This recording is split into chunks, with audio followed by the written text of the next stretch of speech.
Hello everyone, if you're trying to play Forza Horizon 6 and you keep getting this error, invalid profile with error code E8FF, then you have come to the right place because in this video I'm going to show you how to fix this error on Forza Horizon 6 easily. So the way you can fix that error is, first what you're going to do is you're going to open up your game's platform, which is Steam. You're going to right click on Forza Horizon 6, click properties, click install files, and then click verify integrity of game files.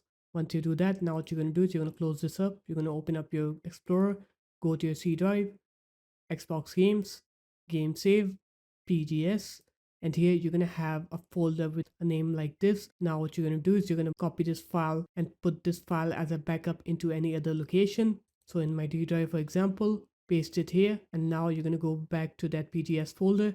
You're gonna rename this folder and put something like old in here.